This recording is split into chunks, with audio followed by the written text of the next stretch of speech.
The Life Triumphant by James Allen. Foreword. Every being lives in his own mental world. His joys and sorrows are the creations of his own mind and are dependent upon the mind for their existence. In the midst of the world, darkened with many sins and many sorrows, in which the majority live, there abides another world, lighted up with shining virtues and unpolluted joy, in which the perfect ones live. This world can be found and entered, and the way to it is by self-control and moral excellence.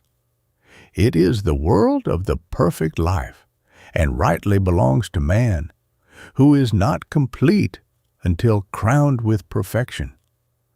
The perfect life is not the faraway, impossible thing that men who are in darkness imagine it to be. It is supremely possible and very near and real. Man remains a craving, weeping, sinning, repenting creature just so long as he wills to do so by clinging to those weak conditions. But when he wills to shake off his dark dreams and to rise, he rises and achieves. James Allen, Bringoliu, Ilfracombe, England. Chapter 1. Faith and Courage.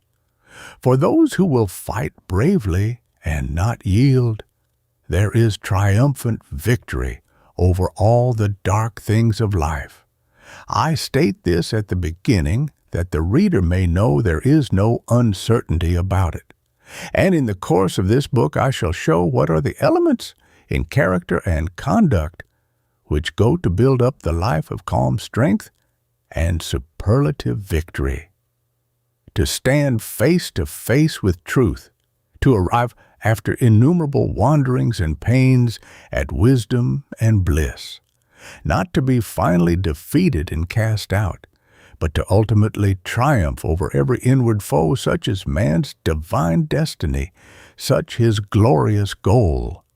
And this every saint, sage, and Savior has declared. In the present stage of the life of humanity, comparatively few reach this place of triumph, though all will reach it at last. Yet there is a glorious company of perfect ones who have attained in the past, and their number is being added to with each succeeding age. Men are as yet learners in the school of life, and most men die learners. But some there are who, in this life, through fixity of purpose and strenuous fighting against darkness, pain, and ignorance, acquire a right knowledge of life and pass joyfully beyond the pupil stage. Man is not to remain forever a schoolboy in the universe, to be whipped for follies and errors. When he wills and wishes, he can set his mind upon his task and master the lessons of life, becoming a confidant and skilled scholar, living in understanding and peace and not in ignorance and misery. The sorrows of life are profound and deeply rooted, but they can be fathomed and rooted out. The passions and emotions of human nature are, in their ungoverned state, overwhelming and painfully conflicting, but they can be so softened down, harmonized, and wisely directed and understood as to become obedient servants for the outworking of enlightened purposes. The difficulties of life are great, its battle fierce, and its wished-for issues are uncertain and elusive. So much so that every hour men and women are breaking down under the strain, yet these conditions have no objective and arbitrary existence. In their true nature, they are subjective and purely mental and can be transcended. There is no inherent and permanent evil in the universal order, and the mind can be lifted up to that moral altitude where evil can touch it no more. a steadfast faith in an eternal and universal justice, in an overruling good, is the prelude to the life triumphant. The man who aims to become strong, serene, and steadfast at heart must, at the outset, have no doubt that the heart of life is good. He who is to gaze upon the cosmic order and experience the rapture of emancipation must realize that there is no disorder in his life, but that which he creates. This realization is difficult. So prone is the mind, in its imperfect stages, to self-pity and self-justification, but it can be attained and must be attained by him who is to live the freed life. At first it must be believed, and the belief must be adhered to until it ripens into realization and knowledge. The sufferings of life are greatly reduced when they are accepted as disciplinary experiences, and the man of faith does so accept them. The sufferings of life are transcended and put away when all experiences are accounted good and are utilized in the development of character, and the man of knowledge does so regard and utilize them. Faith is the gray dawn which precedes the full and perfect day of knowledge. Without it there can be no attainment of strength, no permanent security of heart. The man of faith does not succumb when difficulties present themselves. He does not despair when troubles overtake him. However steep and dark his path may seem, he looks forward to a brighter pathway ahead, sees a destination of rest and light beyond. They who have no faith in the triumph of good ignominiously succumb to the elements of evil, and this must be so, for he who does not elevate good elevates evil, and seeing evil as the master of life, he receives the wages of evil. There are those who, having yielded to defeat in the battle of life, talk thoughtlessly about the wrongs they have suffered at the hands of others. They believe and try to make others believe that they would have been successful or rich or famous but for the treachery and villainy of those about them. They tell for the 1,000th time how they have been deceived, defrauded, and degraded by others. They imagine that they themselves are all trust, all innocence, all honesty and good nature, and that nearly everybody else is all that is bad and malicious. They tell how they would have been just as prosperous and honored as others if they had been as selfish as those others, and that their great drawback and the chief source in themselves of their failures is that they were born with too great an endowment of unselfishness. Such self-praising complainers cannot distinguish between good and evil, and their faith in human nature and the goodness of the universe is dead. Looking upon others, they have eyes for evil only. Looking upon themselves, they see only suffering innocence. Rather than discover any evil in themselves, they would have all humanity bad. In their hearts, they have enthroned the wretched demon of evil as the Lord of life, and see in the course of things only a selfish scramble in which the good is always crushed, and evil rises triumphant. Blind to their own folly and ignorance and weakness, they see nothing but injustice in their fate, nothing but misery and wretchedness in their present condition. He who would have even a useful and successful life, much more so a spiritually noble and victorious one, must at once root out and cast away this wretched condition of mind that negatives all that is good and pure and gives the preeminence to all that is base and impure. Misfortune, misery, and defeat most surely await the man who believes that dishonesty, deceit, and selfishness are the best weapons whereby to achieve a successful life. What courage and strength can a man develop, and what quiet and happiness can he enjoy? Who believes that in order to keep pace with others, he must continually deny and discourage the better qualities of his nature? The man who believes that evil is more powerful than good and that bad men have the best of life is still involved in the elements of evil, and being so involved, he must necessarily suffer defeat. It may appear to you that the world is given over to wickedness, that the bad prosper and the good fail, that there is nothing but chance, injustice, and disorder. But do not believe this. Regard it as an elusive appearance. Conclude that you do not see life as it really is, that you have not yet fathomed the causes of things, and that when you can look upon life through a purer heart and a wiser mind, you will see and understand its equity. And truly, when you do so look at life, you will see good where you now see evil, order where now appears disorder, justice where now injustice seems to prevail. The universe is a cosmos, not a chaos, and the bad do not prosper.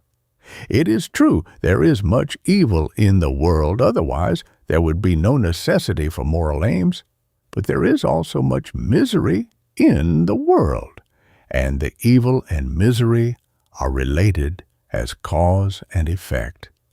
It is equally true that there is much good in the world and much abiding gladness, and the good and gladness are related as cause and effect. He who has acquired that faith in the power and supremacy of good, which no apparent injustice, no amount of suffering, and no catastrophe can shake, will pass through all emergencies, all trials and difficulties, with a sublime courage that defies the demons of doubt and despair. He may not succeed in all his plans. He may even encounter much failure. But when he fails, it will be that he may frame nobler purposes and ascend to higher achievements. He will only fail in order to reach a success greater than that of which he at first dreamed. His life cannot be a failure. Some of its details may fail, but this will be but the breaking of weak links in the chain of character and events. In order that the whole may be made more strong and complete, there is an animal courage which can calmly face the fire of an enemy in battle or the fierce rage of wild beasts, but which fails in the battle of life and breaks down when confronted with the beasts that rage within one's own heart. It requires a higher, diviner courage to remain calm in the hour of deprivation and calamity than in the heat of battle, to overcome self than to overcome another. And this diviner courage is the companion of faith. A mere theological belief, commonly confounded with faith, will not avail. Beliefs about God, Jesus, creation, etc. are mere surface opinions, derived chiefly from custom, which do not reach down to the real life of a man, and have no power to bestow faith.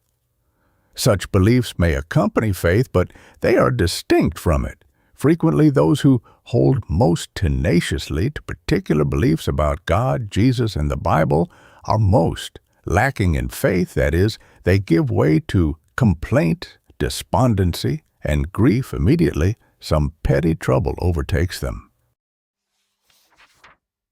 If one is given to irritability, anxiety, hopelessness, and lamentation over the untoward things of life, let him know that, In spite of his religious belief or metaphysical philosophy, he lacks faith.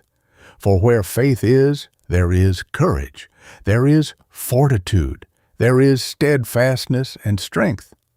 The opinions of men are lightly to be considered, for they are changing with every new breeze of thought. They have very little part in the reality of things, being the bubbles of a surface effervescence. But behind all opinions, there is the same human heart. The godless are they who are goodless, even though they be members of churches and make great profession of faith in God. The godly are they who are goodly, even though they make no profession of religion. The complainers and bewailers are the faithless and unbelieving. Those who deny or belittle the power of good, and in their lives and actions affirm and magnify the power of evil, are the only real atheists. Faith bestows that sublime courage that rises superior to the petty and selfish disappointments and troubles of life, that acknowledges no defeat except as a step to victory, that is strong to endure, patient to wait, and energetic to struggle, that perceives the benign law of truth in all things, and is assured of the final triumph of the heart, of the kingly power of the mind. Light up then, O man, the lamp of faith in your heart, and walk through the darkness guided by its illuminating rays. Light it did, and cannot be compared with the sun-like effulgence of knowledge, but it suffices to lead one safely through the mists of doubt and the black darkness of despair, along the narrow, thorny ways of sickness and sorrow, and over the treacherous places of temptation and uncertainty. It enables him to ward off and outstrip the foul beasts that rage in the jungle of his heart, and to safely reach the open plains of a pure life and the mountain levels of conquest where the dim light of faith is no longer needed, for, leaving behind him all the darkness, all the doubt and error and sorrow, he enters into a new consciousness and upon a higher round of life, and works, acts, and lives self-contained and peaceful, in the full and glorious light of knowledge. Chapter 2. Manliness and Sincerity. Before a man can be truly godly, he must be manly. Before a woman can be truly godly, she must be womanly. There can be no true goodness apart from moral strength. Simperings, affectations, flatteries, insincerities, and smiling hypocrisies, let these things be forever destroyed and banished from our minds. Evil is inherently weak, ineffectual, cowardly. Good is essentially strong, effective, courageous. In teaching men and women to be good, I teach them to be strong, free, self-reliant. They will greatly misunderstand me and the principles which I enunciate, who imagine that because I teach gentleness and purity and patience, I teach the cultivation of an effeminate weakness. It is only the manly man and womanly woman that can properly understand those divine qualities, and none are better equipped to achieve the life triumphant than they who, along with active moral qualities and a high sense of purity and honor, are also possessed of the strong animal nature of the normal man. That animal force which, in various forms, surges within you, and which, in the hour of excitement, carries you blindly away, causing you to forget your higher nature and to forfeit your manly dignity and honor. That same force, controlled, mastered, and rightly directed, will endow you with the divine strength by which you can achieve the highest, noblest, most blissful victories of true living. The Caliban within you is to be scourged and disciplined into obedience, You are to be master of your heart, your mind, yourself. Man is only weak and abject when he gives up the reins of government to the lower, instead of directing the lower by the higher. Your passions are to be your servants and slaves, not your masters. See that you keep them in their places, duly controlled and commanded, and they shall render you faithful, strong, and happy service. You are not vile. There is no part of your body or mind that is vile. Nature does not make mistakes. The universe is framed on truth. All your functions, faculties, and powers are good, and to rightly direct them is wisdom, holiness, happiness. To wrongly direct them is folly, sin, and misery. Men waste themselves in excesses, in bad tempers, hatreds, gluttonies, and unworthy and unlawful pleasures, and then blame life. They should blame themselves. A man should have more self-respect than to abuse his nature in any way. He should command himself always, should avoid excitement and hurry, should be too noble to give way to anger, to resent the actions and opinions of others, or to fruitlessly argue with an abusive and cantankerous assailant. A quiet, unobtrusive, and unoffending dignity is the chief mark of a ripe and perfect manhood. Honor others and respect yourself. Choose your own path and walk it with a firm, unflinching step, but avoid a meddlesome interference with others. In the true man, opposing qualities are blended and harmonized. A yielding kindness accompanies an unbending strength. He adapts himself gently and wisely to others without sacrificing the steadfast principles upon which his manhood is built. To have that iron strength that can go calmly to death, rather than yield one jot of truth, along with that tender sympathy that can shield the weak and mistaken enemy, is to be manly with a divine manhood. Be true to the dictates of your own conscience and respect all who do the same, even though their conscience should lead them in a direction the reverse of your own. One of the most unmanly tendencies is to pity another, because he chooses opinions or religion contrary to those of oneself. Why pity a man because he is an agnostic, or an atheist, or a Buddhist, or a Christian? Because he does not hold this opinion or that belief? Such pity would be rightly named contempt. It is the office of pity to feel for the weak, the afflicted, and the helpless. Pity never says, "I pity you." It does kind deeds. It is superciliousness that professes pity for the strong, the self-reliant, for those who have the courage to mark out their own path and to walk it boldly. Why should he perforce hold my opinion or yours? If what I say and do appeal to his reason and conscience as right, then he will be one with me, and will work hand in hand with me. But if my work be not his work, he is none the less a man. He has his duty, though it be not my duty. When I meet one who is self-respecting and who dares to think for himself, I will salute him as a man, and not harbor in my heart a contemptible pity for him, because, forsooth, he rejects my conclusions. If we are to be responsible, self-acting beings in a law-begirt universe, let us be masters of our own wills and respect the free will of others. If we are to be strong and manly, let us be large-hearted and magnanimous. If we are to triumph over the miseries of life, let us rise superior to the pettinesses of our nature. Men weep in their weakness and cry out in misery of heart and degradation of mind. How plain then is the way of emancipation. How sublime the task of triumph!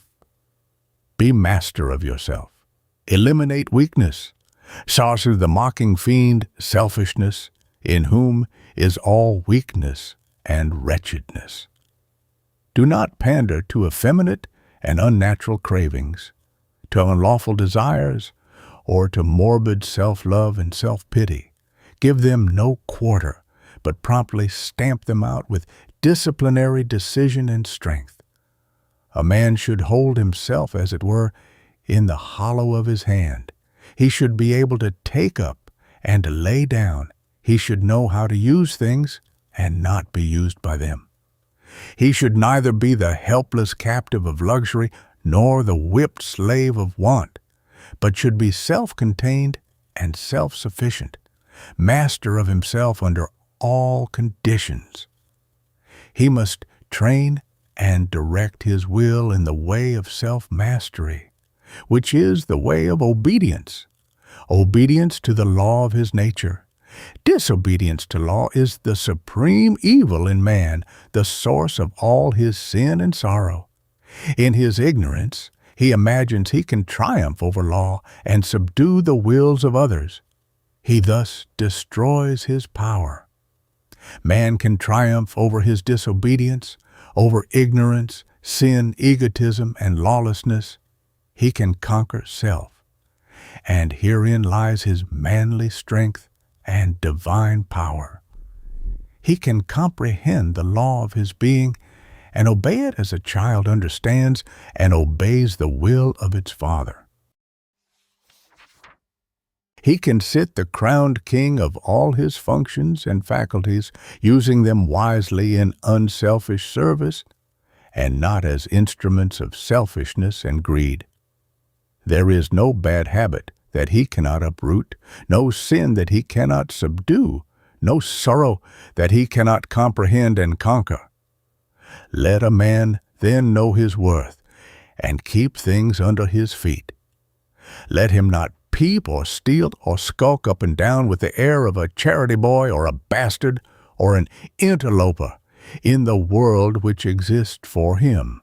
A manly self-reliance is not only compatible with, but is the accompaniment of, a divine humility. A man is only arrogant and egotistic when he usurps authority over others.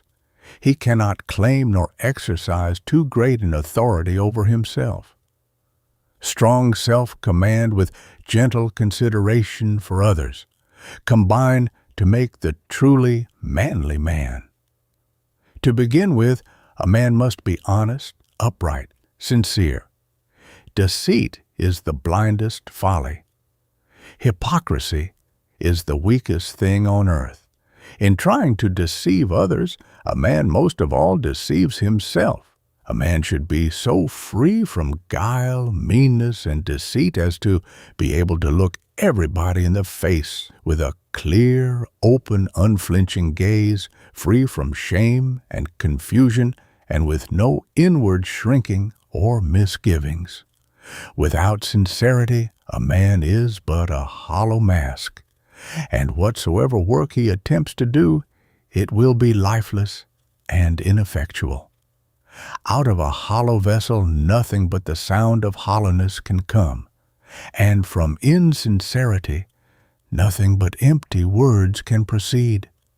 Many who are not consciously hypocrites yet fall victims, thoughtlessly, to little insincerities which undermine happiness and destroy the moral fabric of their character. Some of these people go regularly to their place of worship. They pray daily, year after year, for a purer heart and life, yet come from their devotions to vilify an enemy, or, worse still, to ridicule or slander an absent friend for whom, when they meet him or her, they will have nothing but smiles and smooth words. The pitiful part of it is that they are totally unconscious of their insincerity, and when their friends desert them, they speak complainingly of the faithlessness and hollowness of the world and of people generally, and tell you sadly that there are no true friends in this world. Truly, for such there are no abiding friendships. For insincerity, even if not seen, is felt, and those who are incapable of bestowing trust and truth cannot receive it. Be true to others, and others will be true to you. Think well of an enemy, and defend the absent friend. If you have lost faith in human nature, discover where you have gone wrong yourself. In the Confucian Code of Morals, sincerity is one of the 5 great virtues, and Confucius thus speaks of it. It is sincerity which places a crown upon our lives. Without it, our best actions would be valueless, the seeming virtuous mere hypocrites, and the shining light which dazzles us with its splendor, but a poor passing gleam ready to be extinguished by the slightest breath of passion. To be pure in mind, you must be free from self-deception. You must hate vice as you would a disagreeable odor, and love virtue as you would some beautiful object. There can be no self-respect without it, and this is why the superior man must be guarded in his hours of solitude. The worthless man secretly employs his idle moments in vicious acts, and there is no limit to his wickedness. In the presence of the pure, he plays the hypocrite and puts forward none but his good qualities. Yet how does this assembling avail him when his true character is revealed to the first scrutinizing glance? It has been said that there is a strict watch kept over that which is pointed at by many hands and gazed at by many eyes. It is in solitude, then, that the upright man has the greatest reason to be most guarded. Thus, the sincere man does not do or say that which he would be ashamed of were it brought to light. His uprightness of spirit enables him to walk upright and confident amongst his fellow men. His presence is a strong protection, and his words are direct and powerful because they are true. Whatever may be his work, it prospers. Though he may not always please the ears of men, he wins their hearts. They rely on him, trust and honor him. Courage, self-reliance, sincerity, generosity, and kindness, these are the virtues which constitute a robust manhood. Without them, a man is but clay in the hands of circumstances, a weak, wavering thing that cannot rise into the freedom and joy of a true life. Every young man should cultivate and foster these virtues, and as he succeeds in living them, will he prepare himself to achieve the life triumphant. I see coming upon the earth a new race of men and women, men who will be men indeed, strong, upright, noble, too wise to stoop to anger, uncleanness, strife, and hatred, women who will be women indeed, gentle, truthful, pure, too pitiful to stoop to gossip, slander, and deception. And from their loins will proceed superior beings of the same noble type, and the dark fiends of error and evil will fall back at their approach. They will regenerate the earth, they will dignify man, and vindicate nature, restoring humanity to love, happiness, and peace. And the life of victory over sin and sorrow will be established in the earth. Chapter 3. Energy and Power. How wonderful is the universal energy! Never tiring, inexhaustible, and apparently eternal in its operation, it moves in atom and in star, informing the fleeting shapes of time with its restless, glowing, pulsating power. Man is a portion of this creative energy, and in him it manifests through a combination of mental faculties as affection, passion, intelligence, morality, reason, understanding, and wisdom. He is not merely a blind conductor of energy, but he consciously uses, controls, and directs it. Slowly but with certainty is he gaining control of the forces without, and is making them do him obedient service. And just as surely will he gain control of the forces within, the subtle energies of thought, and direct them into channels of harmony and happiness. Man's true place in the cosmos is that of a king, not a slave, a commander under the law of good, and not a helpless tool in the reign of evil. His own body and mind are the dual dominion over which he is to reign, a Lord of truth, the master of himself, the wise user and controller of his store of pure, eternal, creative energy. Let him walk the earth unashamed, strong, valiant, tender, and benign, no longer prostrate in self-abasement, but walking erect in the dignity of perfect manhood, not groveling in selfishness and remorse, and crying for pardon and mercy, but standing firm and free in the sublime majesty of a sinless life. Long has man regarded himself as vile and weak and unworthy, and has been content to remain so. But in the new era which has just now burst upon the world, he is to make the glorious discovery that he is pure and powerful and noble when he rises up and wills. And the rising up is not against any outward enemy, not against neighbor, nor governments, nor laws, nor spirits, nor principalities, nor powers, but against the ignorance, folly, and misery which beset him in the dominion of his own mind. For it is only by ignorance and folly that man is slavish. By knowledge and wisdom his kingship is restored. Let them who will preach man's weakness and helplessness, but I will teach his strength and power. I write for men, not for babes, for those who are eager to learn and earnest to achieve, for those who will put away for the world's good a petty personal indulgence, a selfish desire, a mean thought, and live on as though it were not, sans craving and regret. The truth is not for the frivolous and the thoughtless. The Life Triumphant is not for triflers and loiterers. Man is a master. If he were not, he could not act contrary to law. Thus, his so-called weakness is an indication of strength. His sin is the inversion of his capacity for holiness. For what is his weakness and sin but misdirected energy, misapplied power?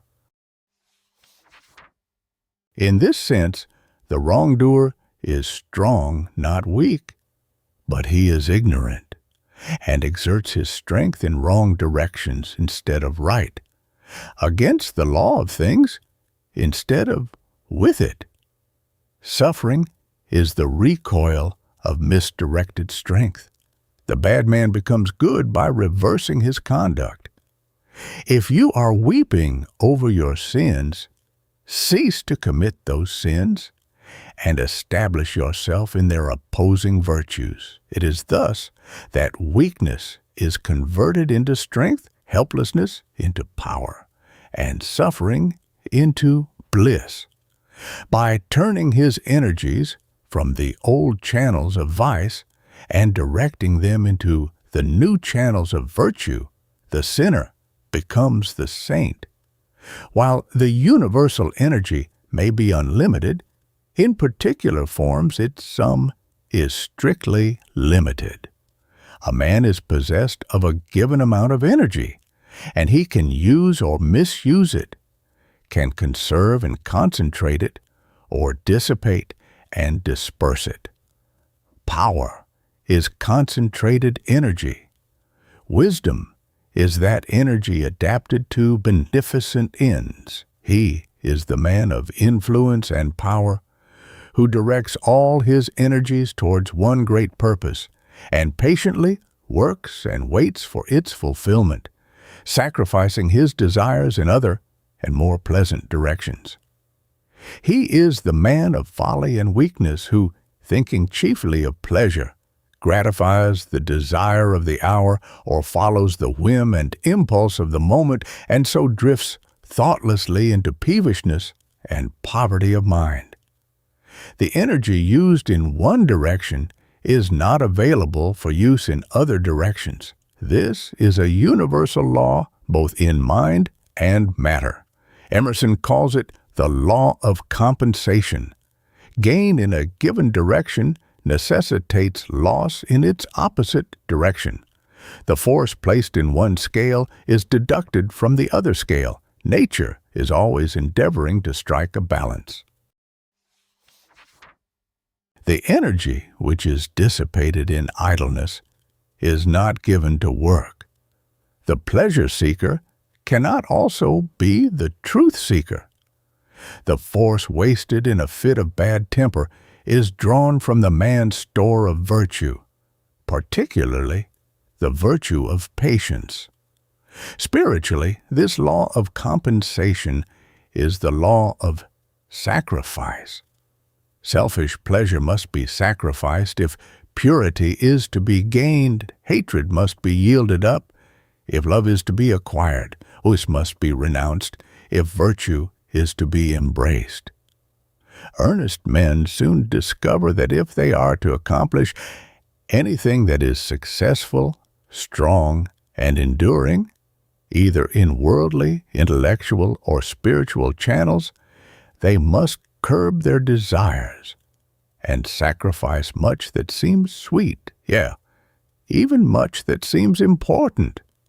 Hobbies, bodily and mental indulgences, enticing companionships, alluring pleasures, and all work that does not tend to some central purpose in his life must be sacrificed by the man of strong resolve. He opens his eyes to the fact that time and energy are strictly limited, and so he economizes the one and concentrates the other.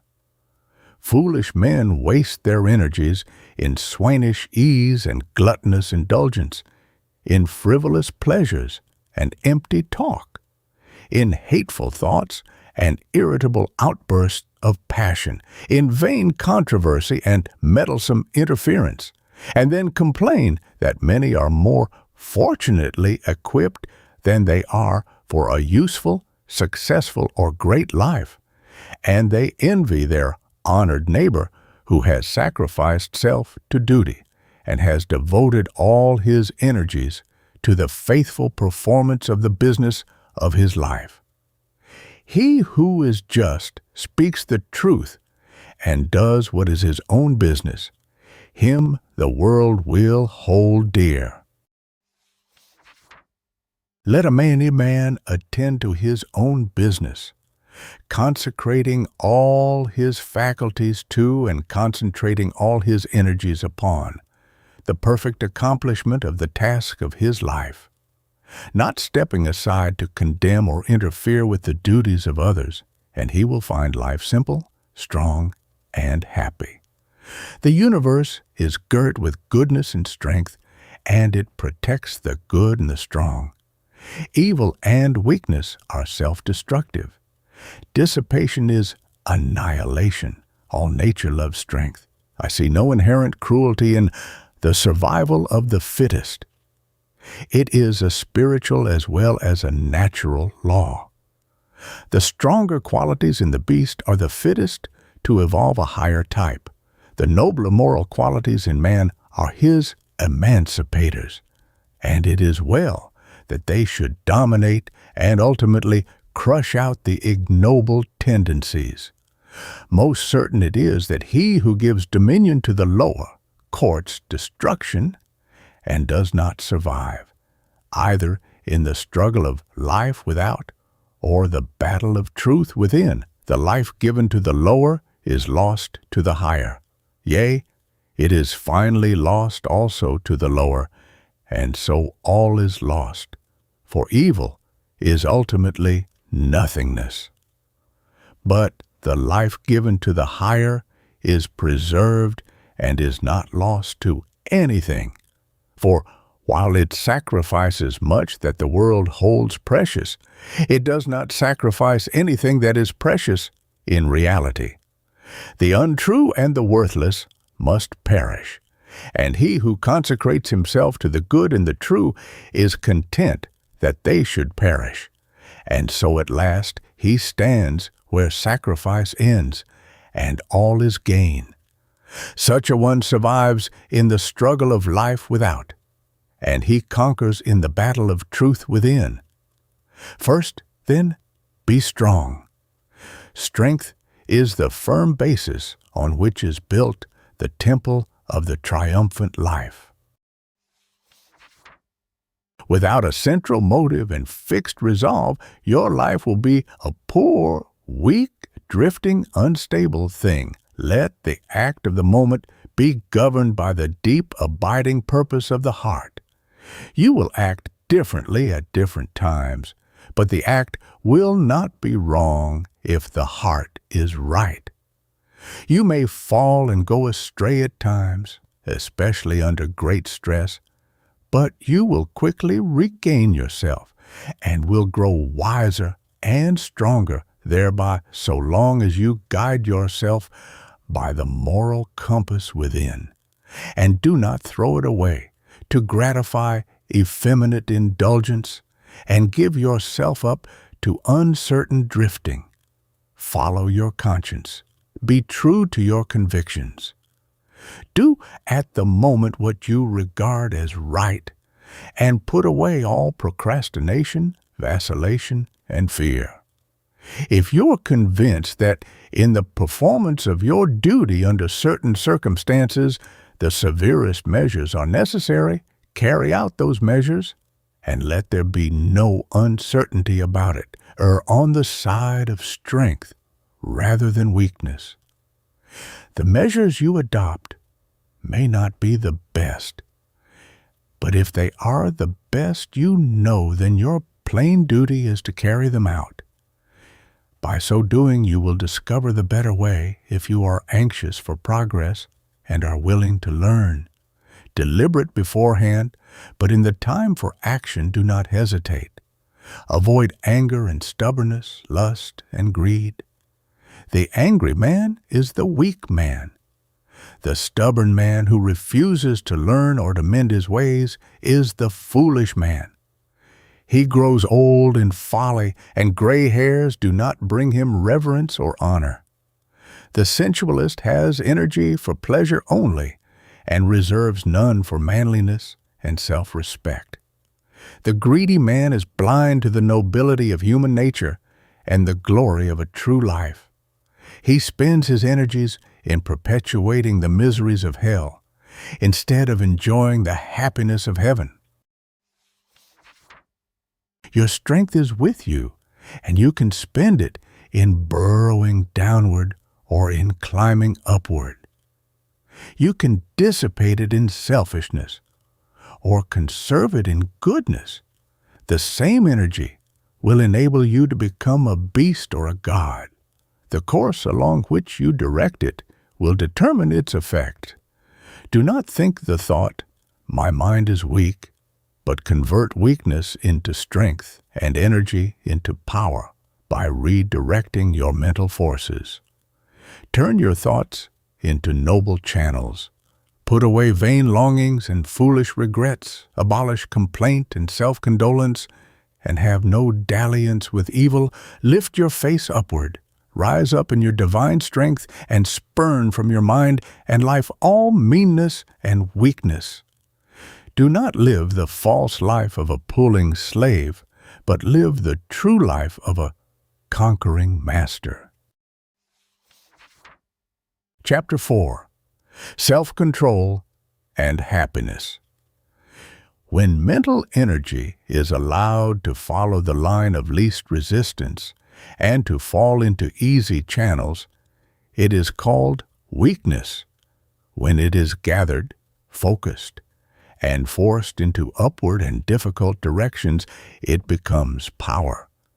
And this concentration of energy and acquisition of power is brought about by means of self-control. In speaking of self-control, one is easily misunderstood. It should not be associated with a destructive repression, but with a constructive expression. The process is not one of death, but of life. It is a divine and masterly transmutation in which the weak is converted into the strong, the coarse into the fine, and the base into the noble, in which virtue takes the place of vice, and dark passion is lost in bright intellectuality. The man who merely smothers up and hides away his real nature without any higher object in view than to create a good impression upon others concerning his character is practicing hypocrisy and not self-control. As the mechanic transmutes coal into gas and water into steam, and then concentrates and utilizes the finer forces thus generated for the comfort and convenience of men, so the man who intelligently practices self-control transmutes his lower inclinations into the finer qualities of intelligence and morality, to the increase of his own and the world's happiness. A man is happy, wise, and great in the measure that he controls himself. He is wretched, foolish, and mean in the measure that he allows his animal nature to dominate his thoughts and actions. He who controls himself controls his life, his circumstances, his destiny. And wherever he goes, he carries his happiness with him as an abiding possession. He who does not control himself is controlled by his passions, by his circumstances, and by his fate. And if he cannot gratify the desire of the moment, he is disappointed and miserable. He depends for his fitful happiness on external things. There is no force in the universe which can be annihilated or lost. Energy is transformed but not destroyed. To shut the door upon old and bad habits is to open it to new and better ones. Renunciation precedes regeneration. Every self-indulgence, every forbidden pleasure, every hateful thought renounced is transformed into something more purely and permanently beautiful. Where debilitating excitements are cut off, there spring up rejuvenating joys. The seed dies that the flower may appear, the grub perishes, but the dragonfly comes forth. Truly, the transformation is not instantaneous, nor is the transition a pleasant and painless process. Nature demands effort and patience as the price of growth. In the march of progress, every victory is contested with struggle and pain, but the victory is achieved and it abides. The struggle passes. The pain is temporary only. To demolish a firmly fixed habit, to break up a mental tendency that has become automatic with long use, and to force into birth and growth a fine characteristic or lofty virtue. To accomplish this necessitates a painful metamorphosis, a transitional period of darkness, to pass through which patience and endurance are required. And this is where men fail. This is where they slip back into their old, easy animal ruts and abandon self-control as too strenuous and severe. Thus, they fall short of permanent happiness, and the life of triumph over evil is hidden from their eyes. The permanent happiness which men seek in dissipation, excitement, and abandonment to unworthy pleasures is found only in the life which reverses all this, the life of self-control. So far as a man deviates from perfect self-command, just so far does he fall short of perfect happiness and sink into misery and weakness, the lowest limit of which is madness, entire lack of mental control, the condition of irresponsibility. Insofar as a man approximates to perfect self-command, just so near does he approach to perfect happiness and rise into joy and strength. And so glorious are the possibilities of such divine manhood that no limit can be set to its grandeur and bliss. If a man will understand how intimately, yea, how inseparably, self-control and happiness are associated, he has but to look into his own heart and upon the world around to find there the joy-destroying effects of uncontrolled tendencies. Looking upon the lives of men and women, he will perceive how the hasty word, the bitter retort, the act of deception, the blind prejudice, and foolish resentment bring wretchedness and even ruin in their train. Looking into his own life, what days of consuming remorse, of restless anxiety, and of crushing sorrow rise up before his mind, periods of intense suffering through which he has passed through lack of self-control. But in the right life, the well-governed life, the victorious life, all these things pass away. New conditions obtain, and purer, more spiritual instruments are employed for the achievement of happy ends. There is no more remorse, because there is no more wrongdoing. There is no more anxiety, because there is no more selfishness. There is no more sorrow, because truth is the source of action. That much desired thing which self pursues with breathless and uncontrolled eagerness, yet fails to overtake, comes unbidden and begs to be admitted to him who works and waits in perfect self-command.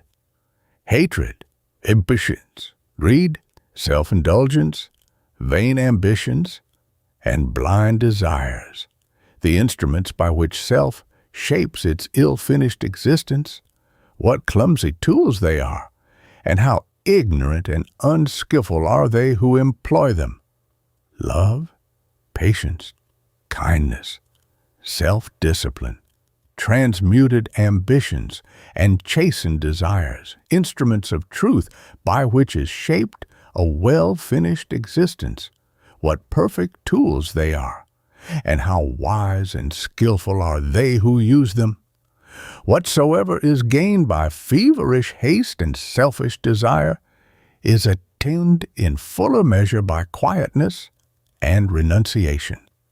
Nature will not be hastened. She brings all to perfection in due season. Truth will not be commanded. He has his conditions and must be obeyed. Than haste and anger, nothing is more superfluous. A man has to learn that he cannot command things, but that he can command himself, that he cannot coerce the wills of others, but that he can mold and master his own will, and things serve him who serves truth. People seek guidance of him who is master of himself. It is a little understood, yet simple and profound truth, that the man who cannot command himself, under the severest external stress, is unfit to guide others or to control affairs.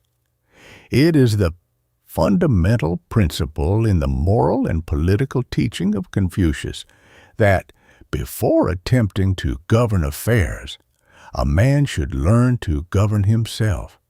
Men who habitually give way under pressure to hysterical suspicions, outbursts of resentment, and explosions of anger are unfit for weighty responsibilities and lofty duties, and usually fail sooner or later even in the ordinary duties of life, such as the management of their own family or business.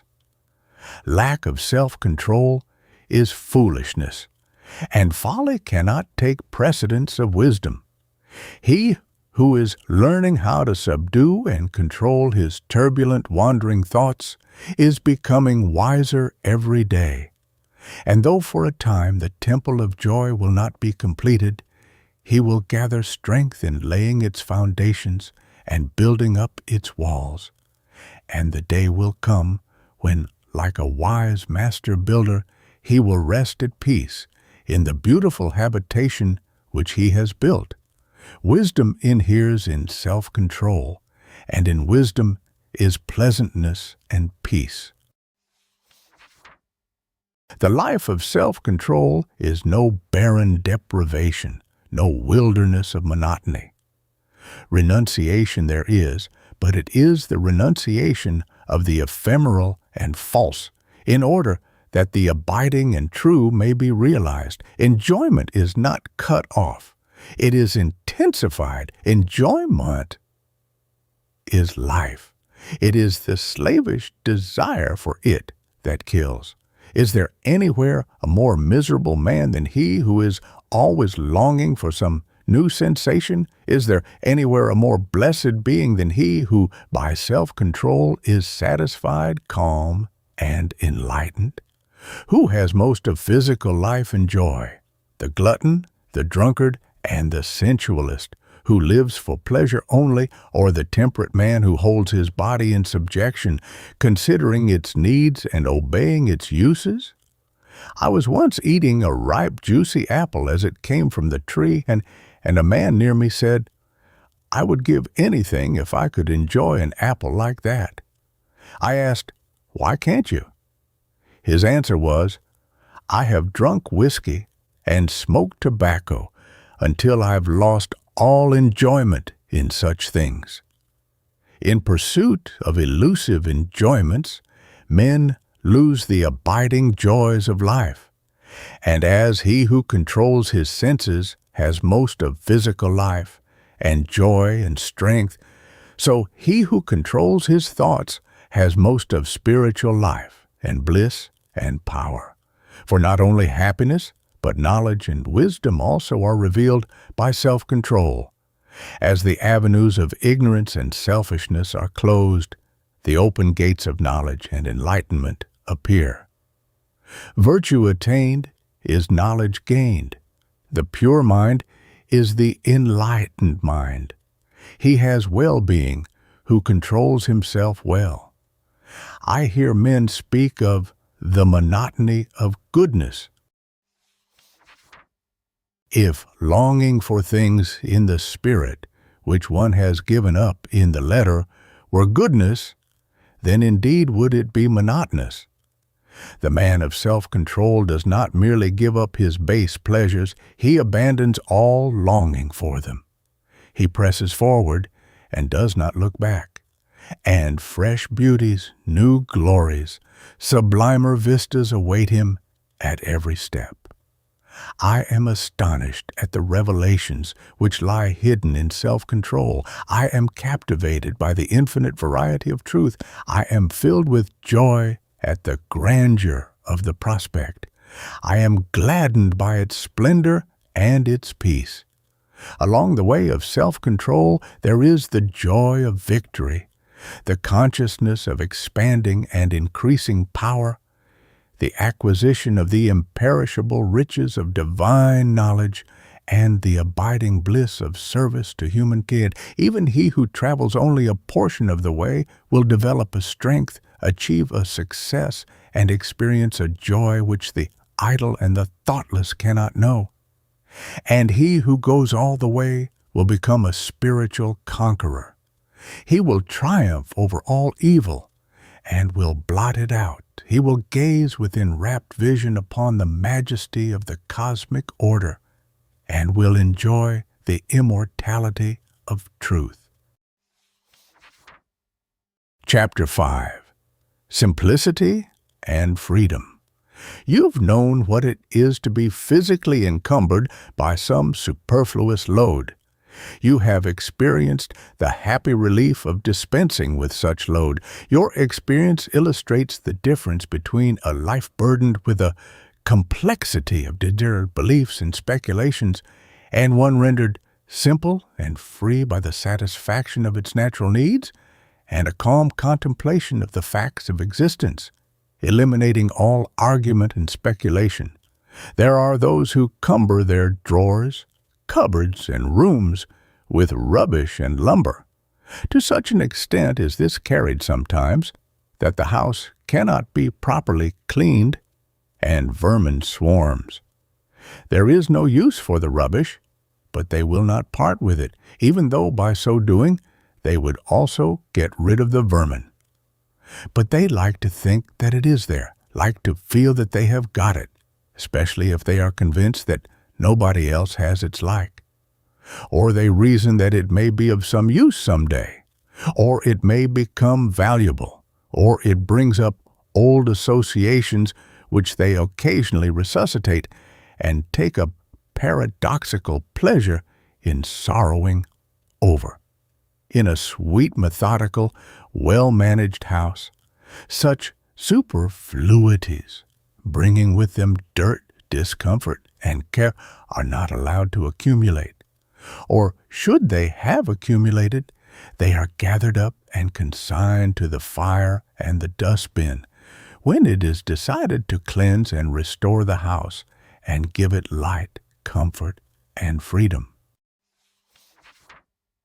In like manner, men hoard up in their minds mental rubbish and lumber and cling tenaciously to it and fear its loss.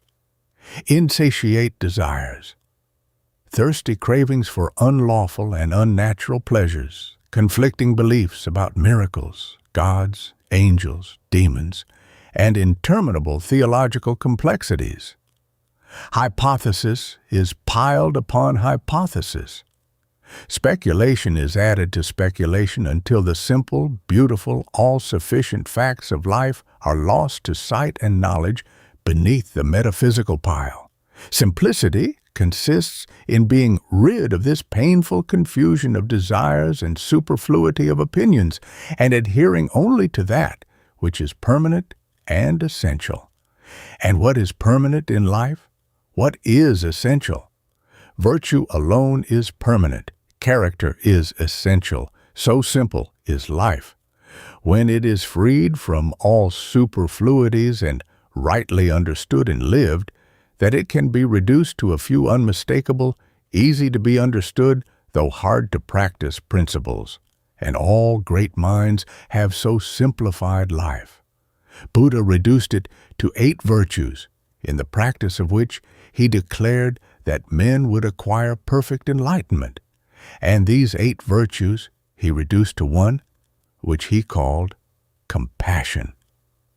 Confucius taught that the perfection of knowledge was contained in 5 virtues, and these he expressed in one which he called reciprocity, or sympathy. Jesus reduced the whole of life to the principle of love. Compassion, sympathy, love, these 3 are identical. How simple they are, too. Yet I cannot find a man who fully understands the depths and heights of these virtues, for whoso fully understood them would embody them in practice. He would be complete, perfect, divine. There would be nothing lacking in him of knowledge and virtue and wisdom. It is only when a man sets earnestly to work to order his life in accordance with the simple precepts of virtue that he discovers what piles of mental rubbish he had hoarded up and which he is now compelled to throw away. The exactions, too, which such a course of conduct makes upon his faith, endurance, patience, kindness, humility, reason, and strength of will, are, until the mind approaches the necessary condition of purity and simplicity, painful in their severity. The clearing out process, whether of one's mind, home, or place of business, is not a light and easy one, but it ends in comfort and repose. All complexities of detail, whether in things material or mental, are reducible to a few fundamental laws or principles by virtue of which they exist and are regulated. Wise men govern their lives by a few simple rules. A life governed by the central principle of love will be found to be divinely consistent in all its details. Every thought, word, act will fall into its proper place, and there will be no conflict and confusion. "What?" asked the learned man of the Buddhist saint, who had acquired a wide reputation for sanctity and wisdom. "What is the most fundamental thing in Buddhism?" The saint replied, "The most fundamental thing in Buddhism is to cease from evil and to learn to do good." "I did not ask you," said the learned man, "to tell me what every child of 3 knows. I want you to tell me what is the most profound, the most subtle, the most important thing in Buddhism." "The most profound, the most subtle, the most important thing in Buddhism," said the saint, "is to cease from evil and to learn to do well. It is true that a child of 3 may know it, but gray-haired old men fail to put it into practice." The commentator then goes on to say that the learned man did not want facts. He did not want truth. He wanted to be given some subtle metaphysical speculation which would give rise to another speculation, and then to another and another, and so afford him an opportunity of bringing into play the wonderful intellect of which he was so proud. A member of a philosophical school once proudly said to me, "Our system of metaphysics is the most perfect and complicated in the world." I discovered how complicated it was by becoming involved in it and then pursuing the process of extrication back to the facts of life, to simplicity and freedom. I have since learned how better to utilize my energy and occupy my time in the pursuit and practice of those virtues that are firm and sure, rather than to waste it in the spinning of the pretty but unsubstantial threads of metaphysical cobwebs. But while discountenancing assumption and pride, and that vanity which mistakes its own hypothesis for reality, I set no premium on ignorance and stupidity. Learning is a good thing as an end in itself. As a possession to be proud of, it is a dead thing, but as a means to the high ends of human progress and human good, it becomes a living power. Accompanied with a lowly mind, it is a powerful instrument for good. The Buddhist saint was no less learned than his proud questioner, but he was more simple and wise. Even hypotheses will not lead astray if they are perceived as mere hypotheses and are not confounded with facts. Yet the wisest men dispense with all hypotheses and fall back on the simple practice of virtue. They thus become divine and arrive at the acme of simplicity, enlightenment, and emancipation. To arrive at the freedom and joy of simplicity, one must not think less, he must think more. Only the thinking must be set to a high and useful purpose, and must be concentrated upon the facts and duties of life, instead of dissipated in unprofitable theorizing. A life of simplicity is simple in all its parts because the heart which governs it has become pure and strong because it is centered and rested in truth. Harmful luxuries in food and vain superfluities in dress, exaggerations of speech and insincerities of action, thoughts that tend to intellectual display and empty speculation, all these are set aside in order that virtue may be better understood and more earnestly embraced. The duties of life are undertaken in a spirit from which self is eliminated, and they become transfigured with a new and glorious light, even the light of truth. The great fundamental facts of life, heretofore hidden from knowledge, stand plainly revealed, and the eternal verities, about which the wordy theorizers can only guess and argue, become substantial possessions. The simple-hearted, the true-hearted, the virtuous and wise are no longer troubled with doubts and fears about the future and the unknown and unknowable. They take their stand upon the duty of the hour and on the known and knowable. They do not barter away the actual for the hypothetical. They find in virtue an abiding security. They find in truth an illuminating light, which, while it reveals to them the true order of the facts of life, throws a halo of divine promise about the abyss of the unknown. And so they are at rest.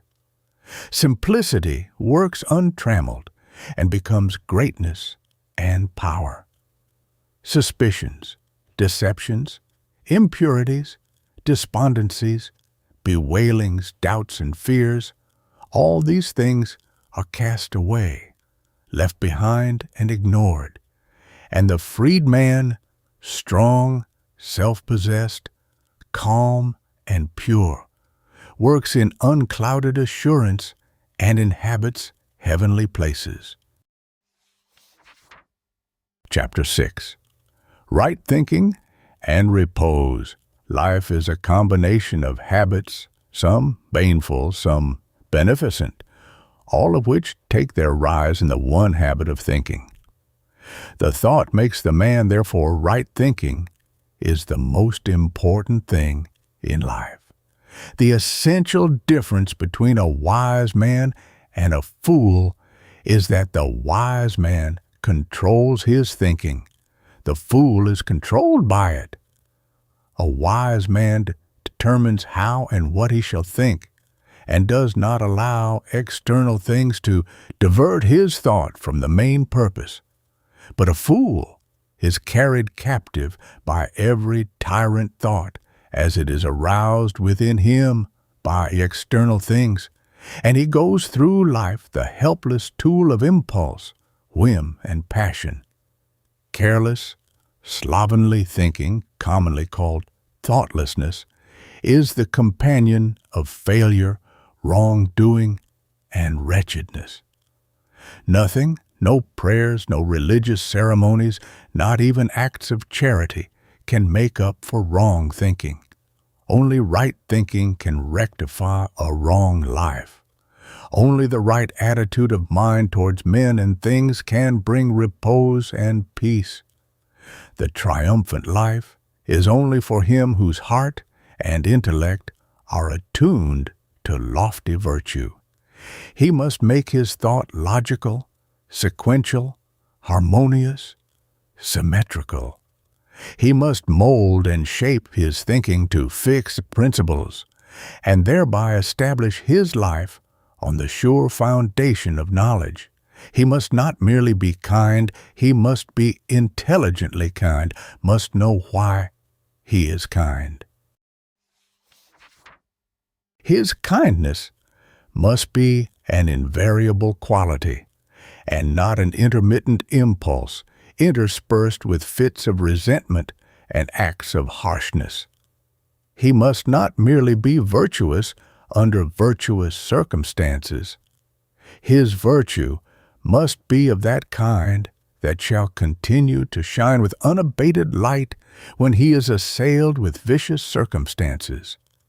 He must not allow himself to be hurled from the throne of divine manhood by the shocks of fate or the praise and blame of those about him. Virtue must be his abiding habitation, his refuge from the whirlwind and the storm. And virtue is not only of the heart, it is of the intellect also.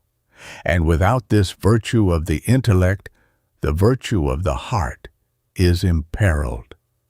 Reason, like passion, has its vices. Metaphysical speculations are the riot of the intellect, as sensuality is the riot of the affections. The highest flights of speculation, pleasing as they are, reveal no place of rest, and the strained mind must return to facts and moral principles to find that truth which it seeks.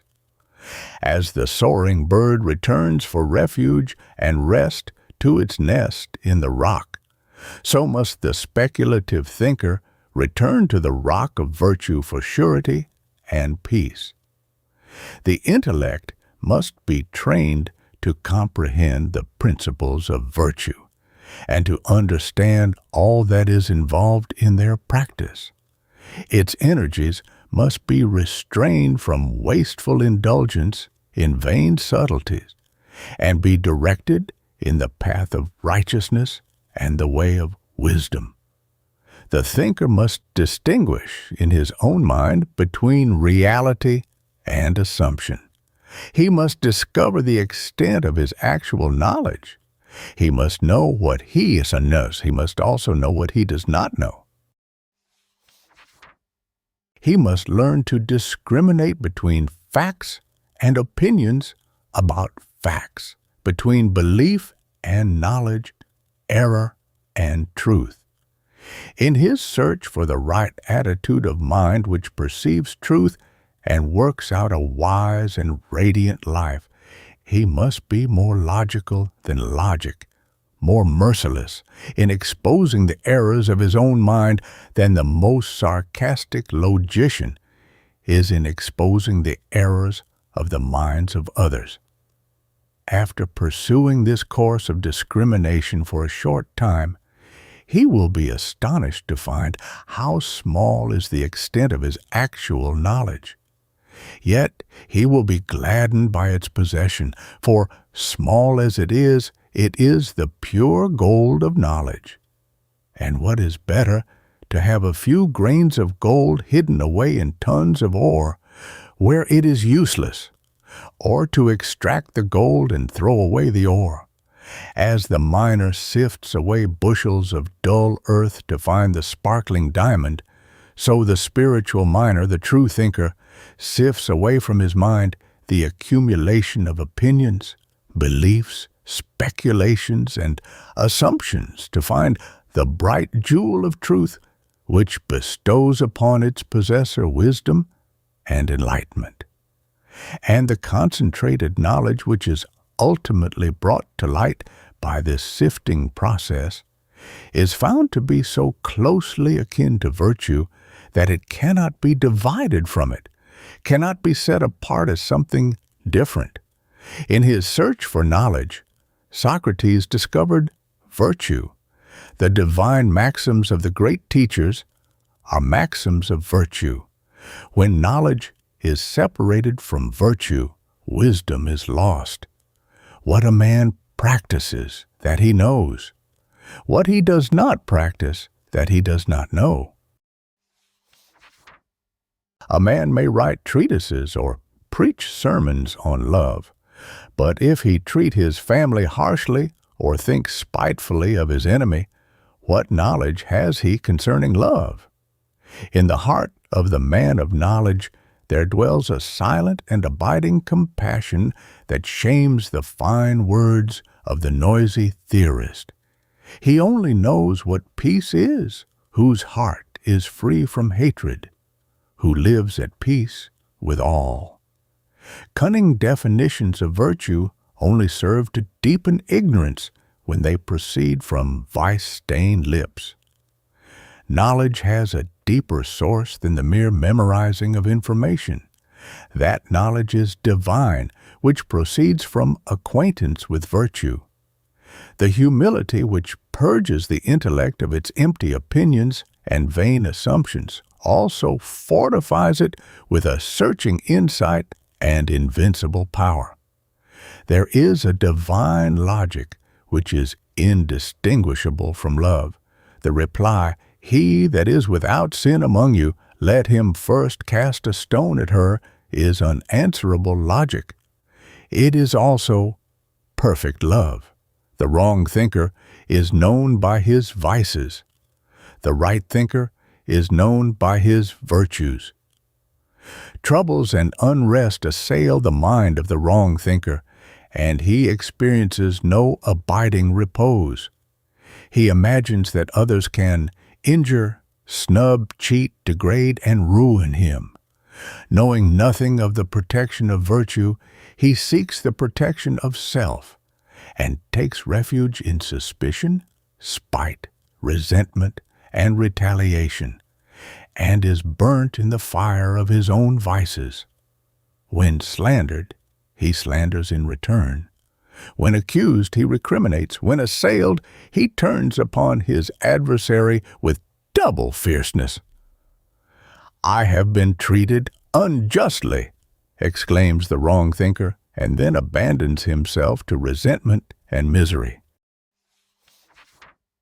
Having no insight and unable to distinguish evil from good, he cannot see that it is his own evil, and not his neighbor's, that is the cause of all his trouble.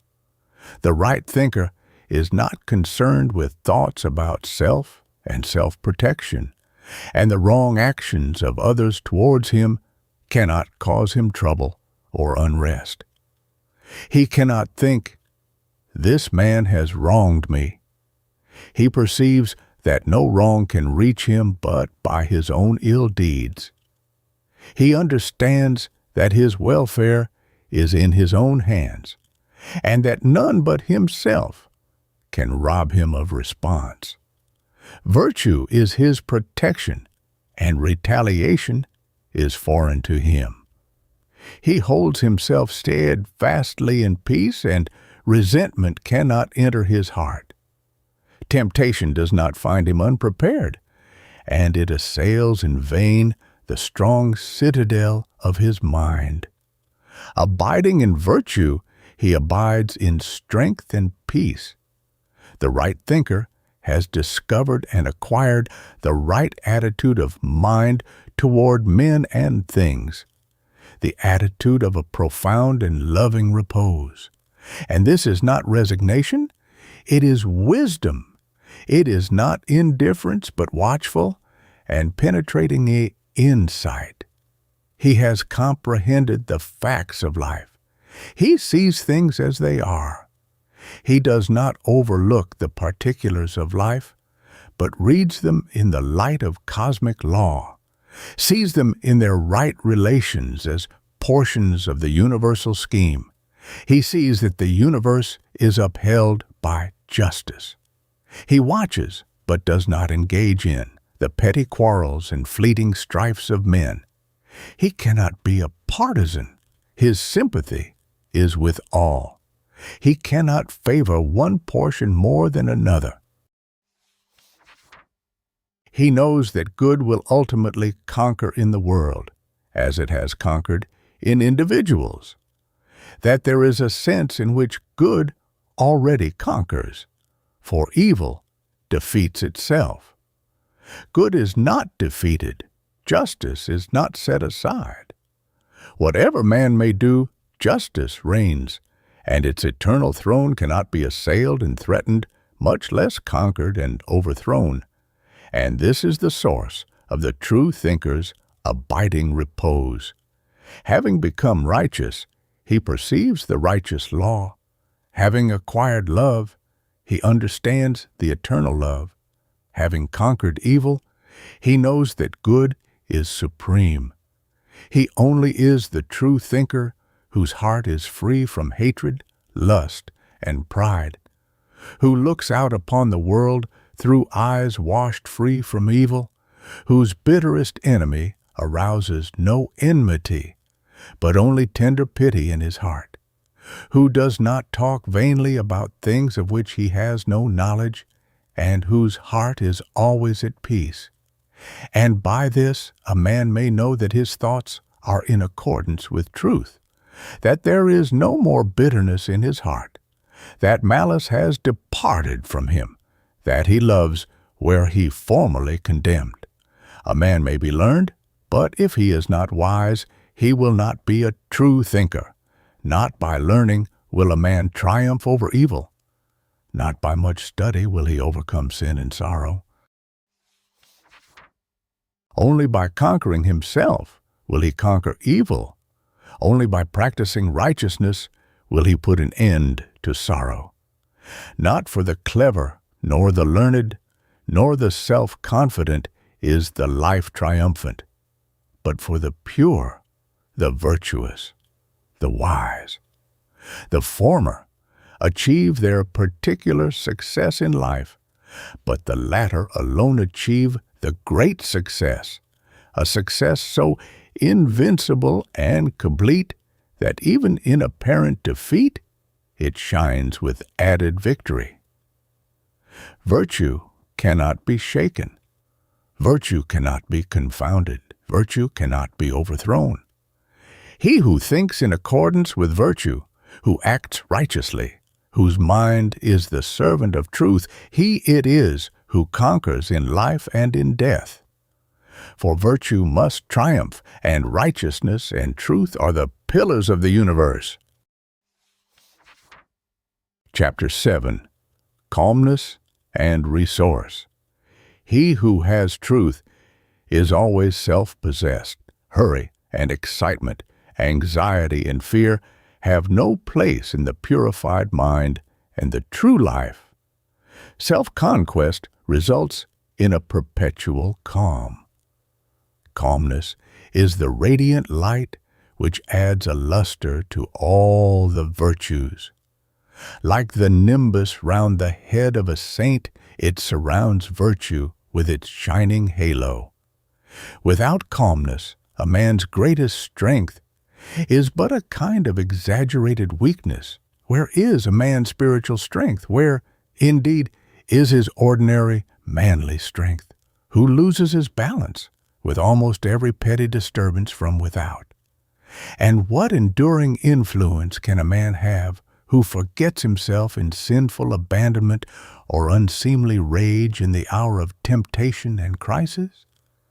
The virtuous put a check upon themselves and set a watch upon their passions and emotions.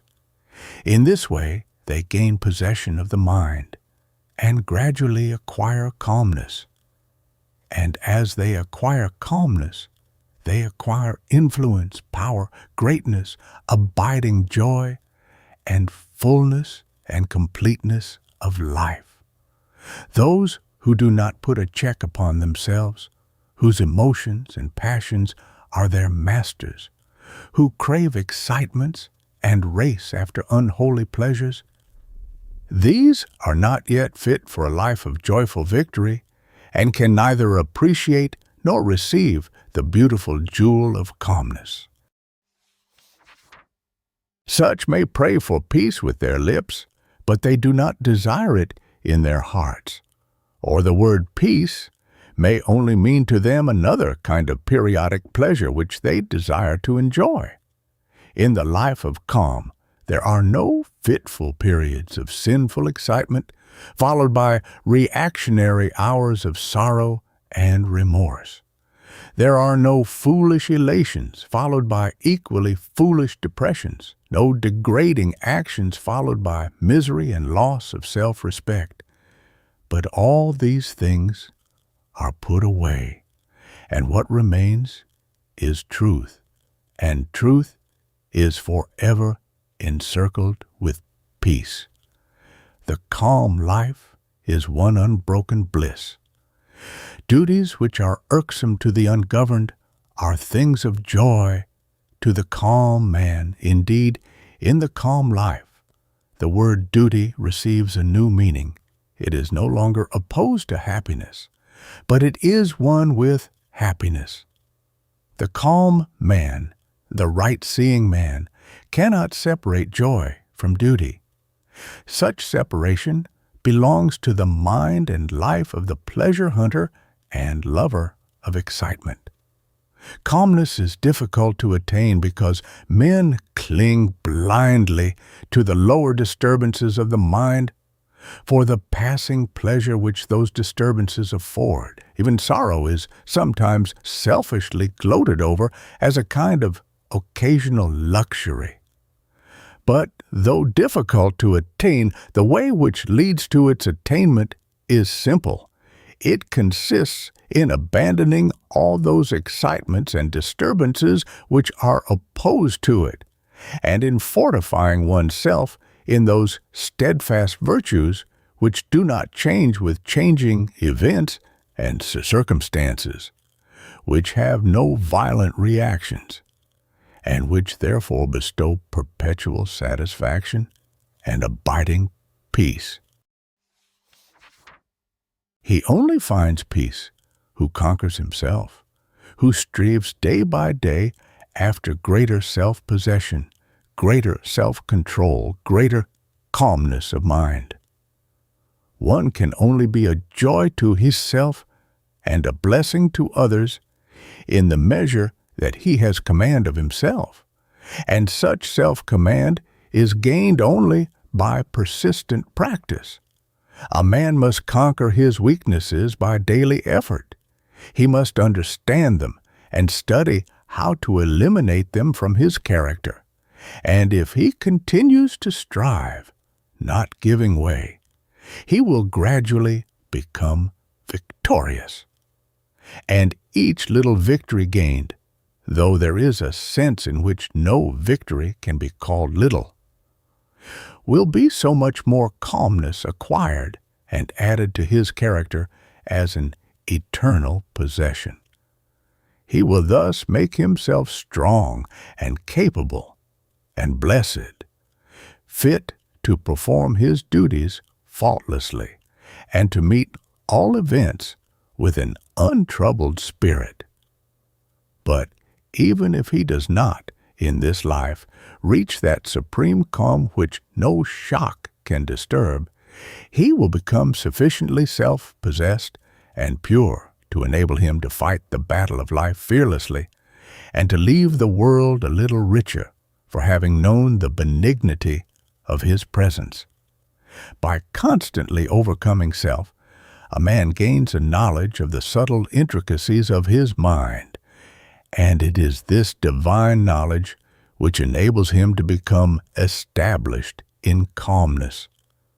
Without self-knowledge, there can be no abiding peace of mind, and those who are carried away by tempestuous passions cannot approach the holy place where calmness reigns.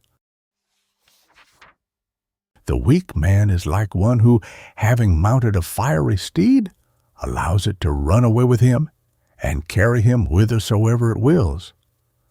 The strong man is like one who, having mounted the steed, governs it with a masterly hand, and makes it go in whatever direction and at whatever speed he commands. Calmness is the crowning beauty of a character that has become or is becoming divine, and is restful and peace-giving to all who come in contact with it. Those who are still in their weakness and doubt find the presence of the calm mind restful to their troubled minds, inspiring to their faltering feet, and rich with healing and comfort in the hour of sorrow. For he who is strong to overcome self is strong to help others. He who has conquered soul weariness is strong to help the weary on the way. That calmness of mind which is not disturbed or overthrown by trials and emergencies, or by the accusations, slanders, and misrepresentations of others, is born of great spiritual strength, is the true indication of an enlightened and wise understanding. The calm mind is the exalted mind. Divinely gentle and eternally strong is that man who does not lose his serenity nor forget his peace when falsehoods and indignities are heaped upon him. Such calmness is the perfected flower of self-control. It has been slowly and laboriously gained by patiently passing through the fires of suffering, by subjecting the mind to a long process of purification. The calm man has discovered the spring of both happiness and knowledge within himself, and it is a spring that can never run dry. His powers are at his full command, and there is no limit to his resources. In whatever direction he employs his energies, he will manifest originality and power. And this is so because he deals with things as they are, and not with mere opinions about things. If he has any opinions left, he is no longer enamored of them, but sees them as they are, mere opinions, and therefore of no intrinsic value. He has abolished egotism, and by obedience to law has become one with the power in nature and the universe. His resources are untrammeled by selfishness. His energies are unhindered by pride. There is a sense in which he has ceased to regard anything as his own. Even his virtues belong to truth, and not exclusively to his person. He has become a conscious instrument of cosmic power, and is no longer a mean dwarfed thing seeking petty personal ends. And having put away self, he has put away the greed, the misery, the troubles and fears which belong to self. He acts calmly and accepts all consequences with equal calmness. He is efficient and accurate, and perceives all that is involved in any undertaking. He does not work blindly. He knows there is no chance or favor. The mind of the calm man is like the surface of a still lake. It reflects life and the things of life truly, whereas the troubled mind, like the troubled surface of a lake, gives back a distorted image of all things which fall upon it. Gazing into the serene depths within him, the self-conquered man sees a just reflection of the universe.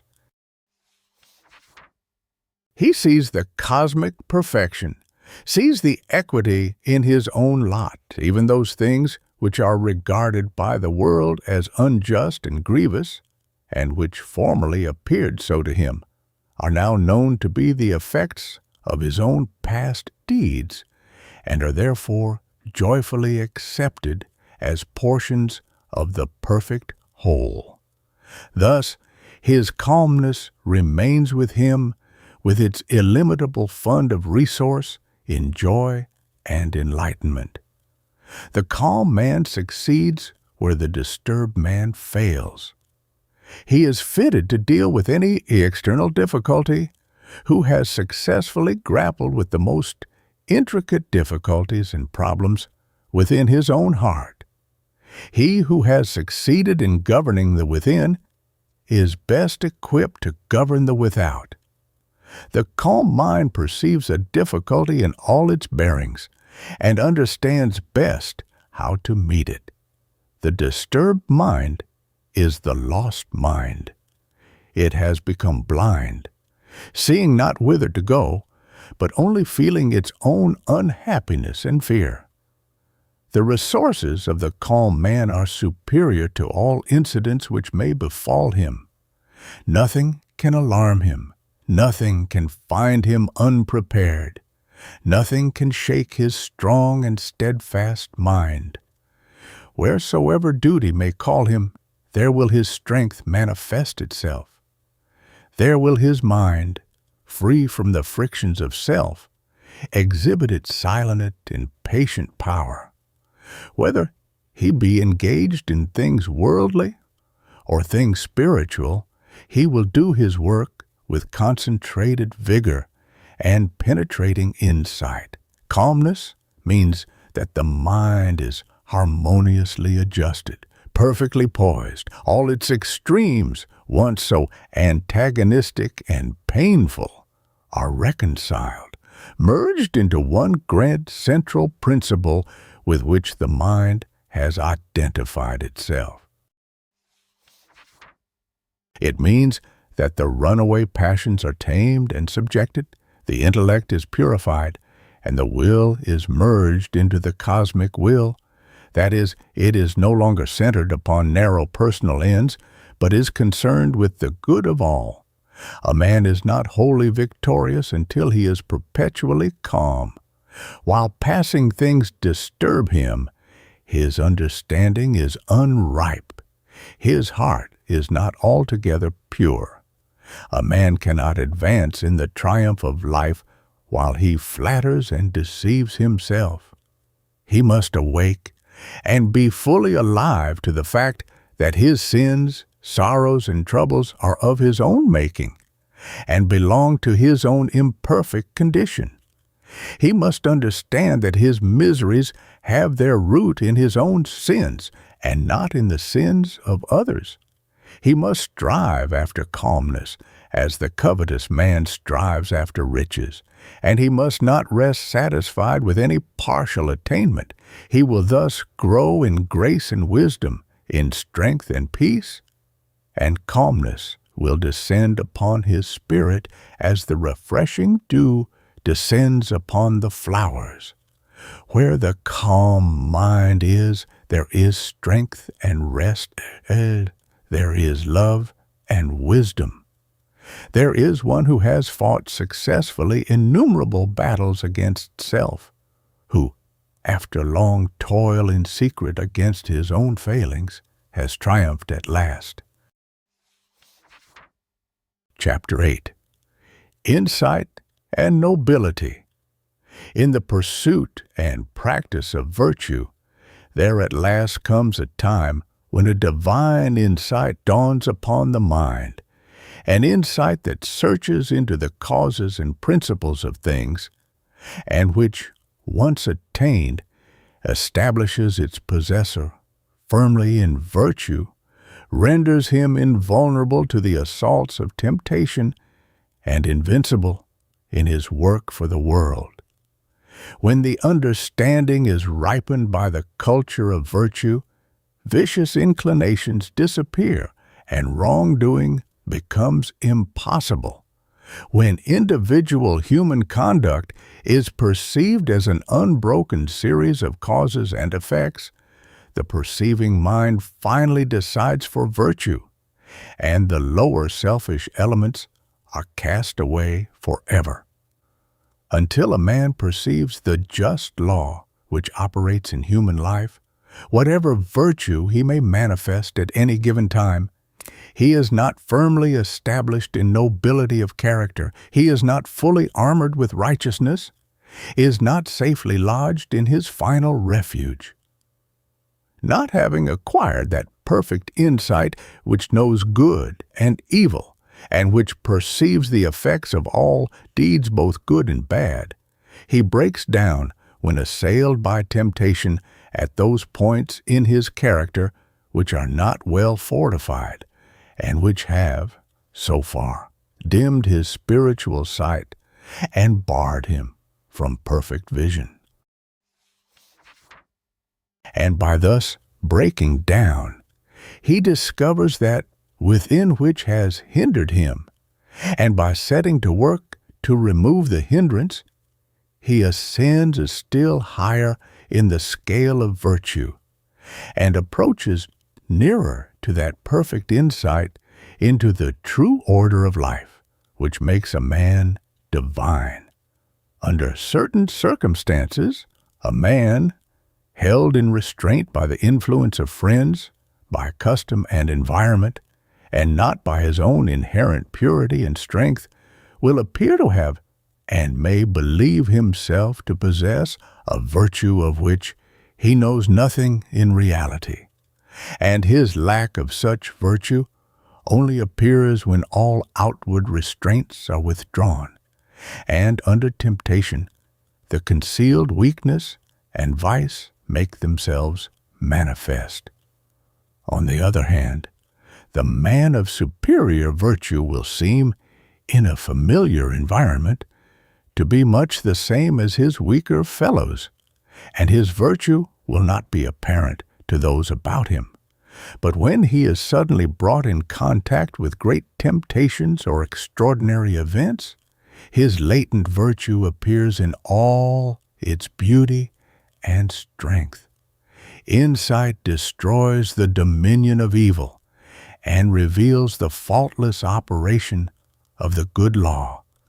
The man of perfect insight cannot sin, because he fully understands the nature of good and evil, and it is impossible for one who knows good and evil in all their ramifications of cause and effect to choose the evil and reject the good. Just as the sane man would not choose ashes in preference to food, so the spiritually awakened man could not choose evil in preference to good. The presence of sin is an indication of self-delusion, of ignorance. The spiritual vision is warped or undeveloped, and there is confusion of mind concerning the nature of good and evil.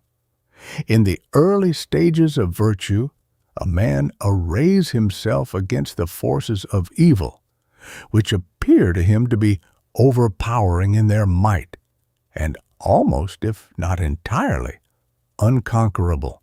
But with the advent of insight, a new light is thrown upon the nature of things, and evil appears as it actually is, a small, dark, powerless thing, a mere negation, and not a formidable force or combination of forces. The man of insight knows that the root of evil is ignorance, and not an intelligent power, and that all sins and sufferings proceed therefrom. Thus, knowing evil to be merely deprivation of good, he cannot hate it, but manifests compassion for all sinning and suffering beings. Indeed, he who has so far conquered the evil in his own heart as to know the nature and source of evil cannot possibly hate, dislike, or despise any being, no matter how far removed from virtue it may be. But while fully perceiving the degradation of character, he understands the dark spiritual condition from which such degradation springs, and so he pities and helps where, without insight, he would hate and despise. Love ever attends upon insight, and pity waits on knowledge. That insight, which proceeds from self-purification and long acquaintance with virtue, makes itself manifest in the form of ripeness of character. There is an unchanging strength and sweetness combined, a clearness of intellect, a virile strength of will, and a gentleness of heart, a combination which denotes a cultured, mellowed, perfected being, one who has acquired sympathy, compassion, purity, and wisdom. Thus, while goodness gives insight, insight renders goodness permanent, fixes the mind in the love and practice of all that is pure and noble, and stamps upon man's brow the seal of divinity. The man whose goodness is of that kind that does not alter with altered environment, or change with the changing attitudes of those around him, has reached the divine goodness. He understands the supreme good. He is no longer concerned with evil as a thing that can harm him, but he is concerned with good only, and so he ignores evil and recognizes only good. He perceives that men commit evil out of a mistaken idea of good, and thus perceiving no hatred against any can enter his peaceful heart. The life of such a man is powerful, no matter how obscure it may be. For goodness is the most powerful thing in the world, and the fact of his living and moving amongst men confers incalculable benefit upon the race, although during his lifetime this may not be perceived and understood. So powerful is goodness that the destiny of the world was, is, and will be in the hands of the good. The good men are the guides and emancipators of humanity. In the present period of its development, they are taking the race rapidly along in its evolutionary journey, and this not in any mystical or miraculous sense, but in a very practical and normal sense, by their exemplary lives, by the power of their deeds. The good men who help the world are not wonder workers, though undeveloped minds have ever tried to make them such, but workers of righteousness, servants of the good law. The world never was, is not, and will not be under the dominion of evil, for such a condition would mean non-existence, evil being merely the negation of good, as darkness is the negation of light. And it is light, and not darkness, which is the sustaining power. Evil is the weakest thing in the world, and cannot accomplish anything. The universe not only makes for good, the universe is good, and evil always falls short and fails. Insight is seeing in the light of truth, that light which is the revealer of all things, as the light of day reveals all objects in the world in their proper forms. So, when the light of truth enters the mind, it reveals all the things of life in their proper proportions. He who searches his own heart by the aid of truth searches all hearts. He who, by long searching, has perceived the perfect law which is operative in his own mind, has revealed the divine law which is the stay and substance of the universe. Insight disperses error and puts an end to superstition. Sin is the only error. Men attack each other's beliefs and remain in ignorance. When they get rid of their own sins, they will become enlightened. Superstitions spring from sin. Looking through darkened eyes, men see evil things which are delusions of ignorance. Conceiving in their hearts unlawful things, their imagination is troubled with monsters and terrors which have no existence in reality. Where there is pure insight, there is no fear, and devils, demons, wrathful and jealous gods, vampires and evil spirits, and all the hideous host of theological monsters have vanished from the universe, along with the feverish nightmare which gave them birth. And before the rapt gaze of the purified one, there spreads a universe of orderly beauty and inviolate law. The man of insight lives in the beatific vision of the saints, not as a fleeting experience in a moment of exceptional purity, but as a constant, normal condition of mind. He has completed his long journey through self and sorrow, and is at peace. He has conquered, and is glad. He sees all the sin and misery and pain that are in the world more plainly and vividly than other men, but he now sees it as it is in its cause, inception, growth, and fruitage, and not as it appeared to him when he was blindly involved in it, and his mind was distorted by impurities. He watches the growth of beings, from the immature to the mature, through periods of change and pain, with tender compassion and solicitude, as the mother watches the growth of her child through the helpless period of its infancy. He sees justice operating in all things. While men are waxing wrathful over the triumph of wrong, he knows that wrong has not triumphed, but is brought to naught. He sees the overruling right, which, though concealed from worldly eyes, remains forever unshaken.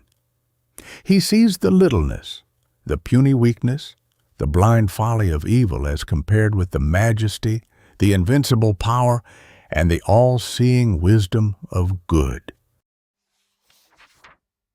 And thus, knowing and seeing, his mind is finally fixed in that which is good. He is devoted to truth, and his delight is in the doing of righteousness. When insight is born in the mind, reality stands revealed, not a metaphysical reality distinct from the universe, not a speculative reality other than the things of life, but the reality of the universe itself, the reality of things in themselves. Insight is triumphant over change and decay, for it perceives the abiding in change, the eternal in the transient, the immortal in the things which pass away. And herein is the meaning of that fixed nobility of character of the saints and sages, and, superlatively, of the great teachers of the race, that they perceive and abide in reality. They know life as it is in its completion. They understand and obey the righteous law. Having conquered self, they have conquered all delusions. Having triumphed over sin, they have triumphed over sorrow. Having purified themselves, they see the perfect cosmos. He who chooses the right, the pure, the good, and clings to them through all misunderstanding, contumely, and defeat reaches at last the place of insight, and his eyes open upon the world of truth. Then his painful discipline is ended. The lower conditions no more affect him or cause him sorrow.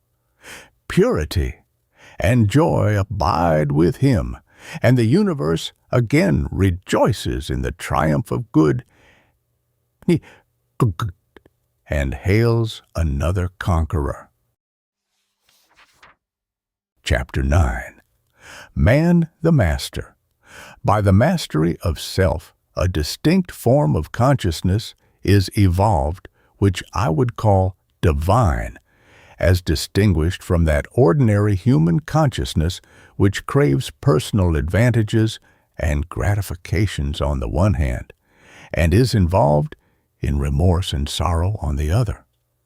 This divine consciousness concerns itself with humanity and the universe, with eternal verities, with righteousness, wisdom, and truth, and not with the pleasures, protection, and preservation of the personality. Not that personal pleasure is destroyed, but it is no longer craved and sought. It no longer takes a foremost place. It is purified, and is received as the effect of right thought and action, and is no longer an end in itself. In divine consciousness there is neither sin nor sorrow. Even the sense of sin is passed away, and the true order and purpose of life being revealed, no cause is found for lamentation. Jesus called this state of consciousness the kingdom of heaven. Buddha named it nirvana. Lao Tzu's term for it was Tao. Emerson refers to it as the oversoul, and Dr. Bucke calls it cosmic consciousness, in his valuable work bearing that title. The ordinary human consciousness is self-consciousness. Self, the personality, is placed before everything else. There are ceaseless anxieties and fears concerning the self. Its possible loss is thought to be the most grievous calamity, and its eternal preservation the most important thing in the universe. In divine consciousness, all this has passed away. Self has disappeared. Therefore, there can be no more fears and anxieties concerning the self, and things are considered and known as they are, and not as they afford pleasure or cause pain to self, not as self wishes them to be for its own temporal or eternal happiness. The self-conscious man is subject to desire. The divinely conscious man is master of desire. The former considers what is pleasant or unpleasant. The latter acts from the righteous law without reference to pleasure or pain. The race is passing through self-consciousness to divine consciousness. Through the slavery of self, with its sense of sin and shame, to the freedom of truth with its sense of purity and power. The great teachers and saviors of the race have already attained. In former existences, they have passed through all forms of self-consciousness, and now, having subjugated self, have become divinely conscious. They have reached the summit of evolution on this earth and have no further need to be reborn in the self-conscious form. They are masters of life. Having conquered self, they have acquired the supreme knowledge. Some of them are worshipped as God because they manifest a wisdom and a consciousness which is quite distinct from the normal self, consciousness of humanity, and which is therefore regarded with and surrounded by incomprehensible mystery. Yet in this divine consciousness there is no mystery, but, on the contrary, a transparent simplicity which becomes apparent when the confusions of self are dispersed. The abiding gentleness, the sublime wisdom, the perfect calm of the great teachers, qualities which appear supernatural when viewed from the self-conscious state, are seen to be simple and natural when the first glimmering of divine consciousness dawns in the mind, and such divine consciousness does not appear until a high degree of morality is attained by self-conscious man. Man becomes divinely conscious, divinely wise, divinely gentle and strong in the measure that he subdues and dominates in himself those passions by which humanity is subdued and dominated. He only is the divine master who is master of himself. The abiding nobility, beneficent characteristics, and unobtrusive virtue which mark off the spiritually enlightened man from his fellows are the fruits of self-conquest, the logical outcome of a long struggle to master and comprehend those mental forces which self-conscious man blindly obeys without understanding. Self-conscious man is man, the slave. He obeys his inclinations and is in submission to his passions and to the sorrows and pains which his allegiance to those passions inflicts upon him.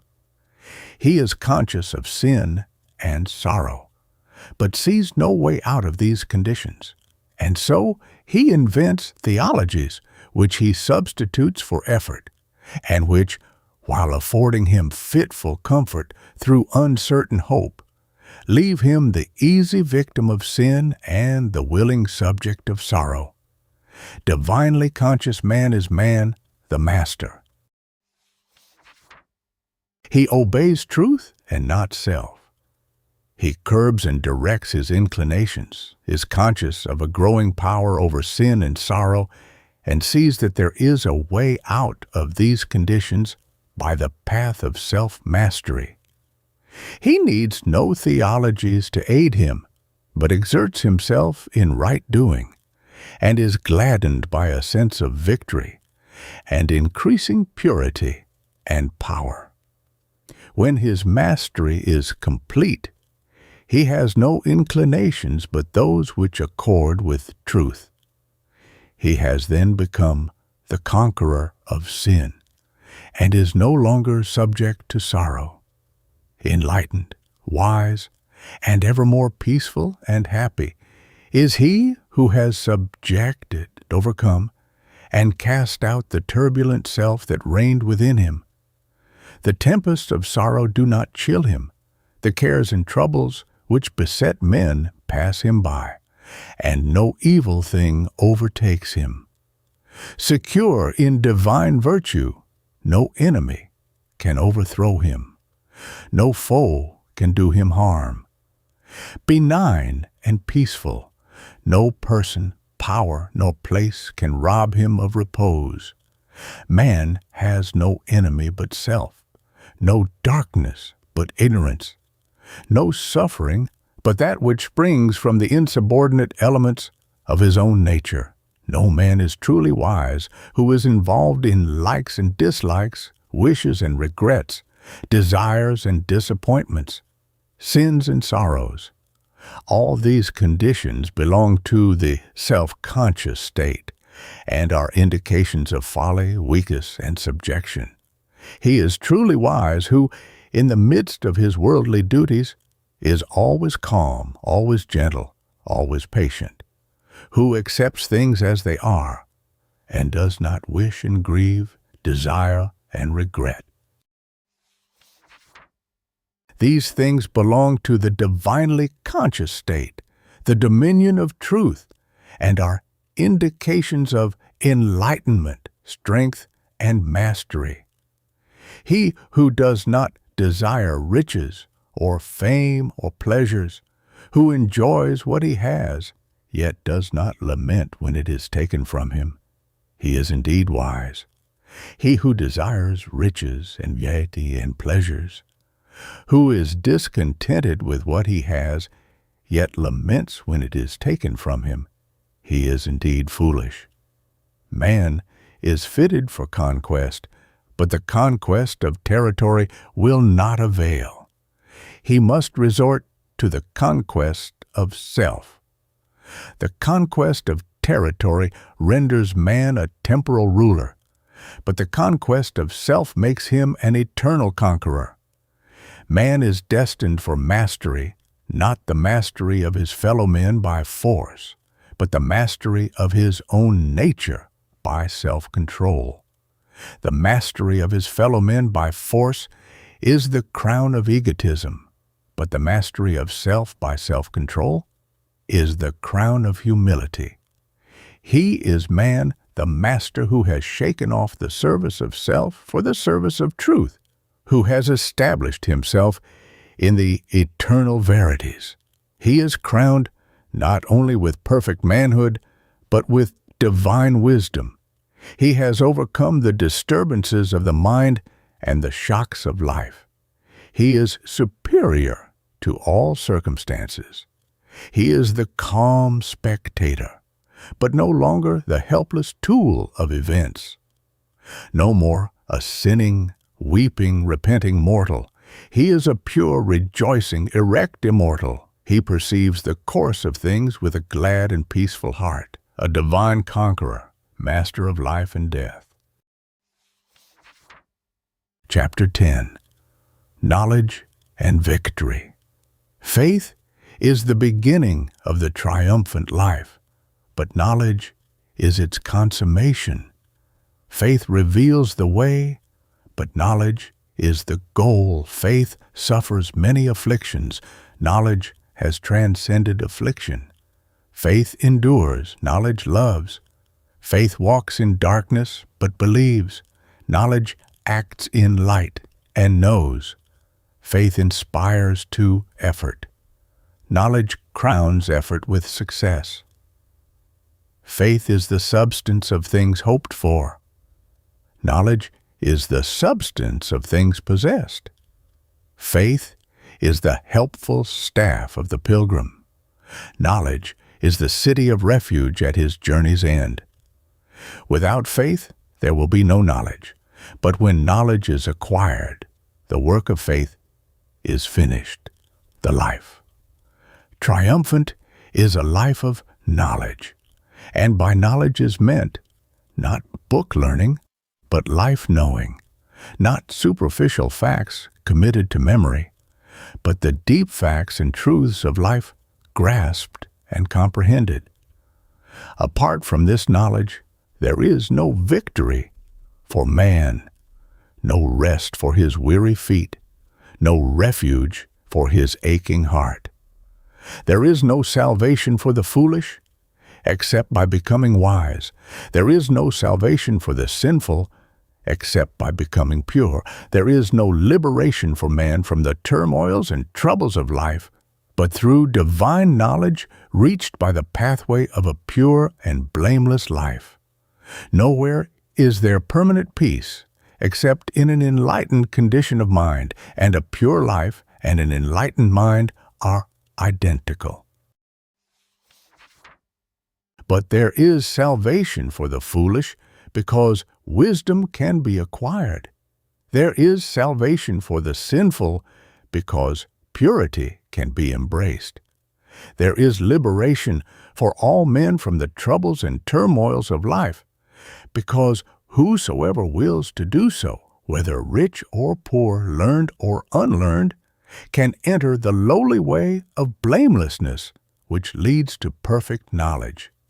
And because of this, that there is deliverance for the captives and victory for the defeated. There is rejoicing in the high places, and the universe is glad. The man of knowledge, being victorious over himself, is victorious over sin, over evil, over all the inharmonies of life. Out of the old mind marred by sin and sorrow, he has framed a new mind glorified by purity and peace. He has died out of the old world of evil and is reborn in a new world where faultless love and faultless law prevail, where evil is not, and where he has become deathless in immortal good. Anxiety and fear, grief and lamentation, disappointment and regret, wretchedness and remorse, these things have no part in the world of the wise. They are the shadowy inhabitants of the world of self and cannot live. Nay, they are seen to have no substantiality in the light of wisdom. The dark things of life are the dark conditions of a mind not yet illuminated by the light of wisdom. They follow self as the shadow of the substance. Where selfish desires go, there they follow. Where sin is, there they are. There is no rest in self. There is no light in self. And where the flames of turbulent passions and the fires of consuming desires are rife, the cool airs of wisdom and peace are not felt. Safety and assurance, happiness and repose, satisfaction and contentment, joy and peace. These are the abiding possessions of the wise, earned by right of self-conquest, the results of righteousness, the wages of a blameless life. The substance of a right life is enlightenment, knowledge, and the spirit of knowledge is peace. To be victorious over self in all the issues of life is to know life as it is in reality, and not as it appears in the nightmare of self.